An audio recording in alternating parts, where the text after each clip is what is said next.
Oakland. They were doing property damage. If you want to have a discussion on domestic terrorism, there were no shots fired in Nevada. They repeatedly called for peace, and it is a shame that you have a sitting senator who is slandering people and trying to amp up violence. Right. Well, when it's been averted, when it's been successfully averted. Right, yeah. Dana, it's good to see you. Happy Easter. Thanks, Megan. Happy Easter. So what about that? Why is Harry Reid doing this now that it's basically over? Joining me now for more on the politics of this, Mark Thiessen, a former speechwriter for President George W. Bush and a fellow at the American Enterprise Institute. Mark, good to see you. Why? Good to see you, He said nothing as the thing was going on. It finally ends. People are happy that it ended without any violence. And now he comes out and uses terms like that? It's outrageous. And I mean, if you think about it, Timothy McVeigh was a domestic terrorist. The Unabomber was a domestic terrorist. The Bundys are not domestic terrorists. It's appalling to call them this name.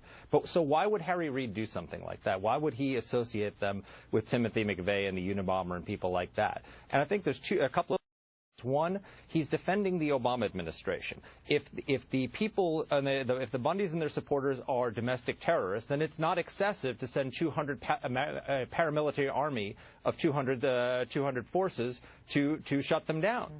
So that gives them a defense. Second, he's defending his staffer, Neil Cornsey, who's the new head of the BLM. When Dean Heller says he wants to investigate who made the decision at the BLM to do this, he's talking about investigating Neil Cornsey. This is a 35-year-old kid who was just confirmed. Many people said that he was too young and not qualified for the job, and Harry Reid went out and defended him. And then within the first few weeks on the job, he orders this paramilitary raid on the Bundys. So if these guys are domestic terrorists, then that's not excessive. He didn't do anything wrong. That's so I think he's trying to defend the administration and his staffer. And it comes out in the wake of him.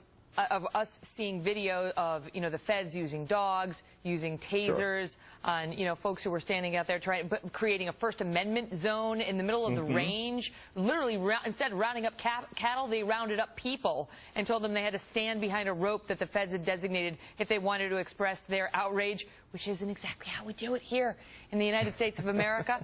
So they're on the defensive.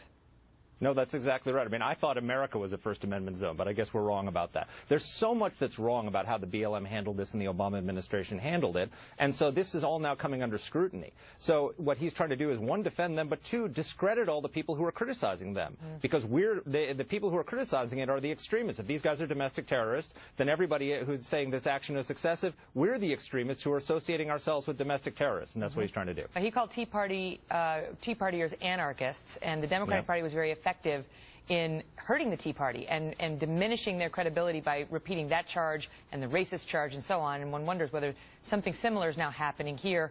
We're going to talk more about it in just a bit. Mark, thank you. Thanks, Megan. Happy Easter. Just ahead, we're going to go live to the Nevada ranch.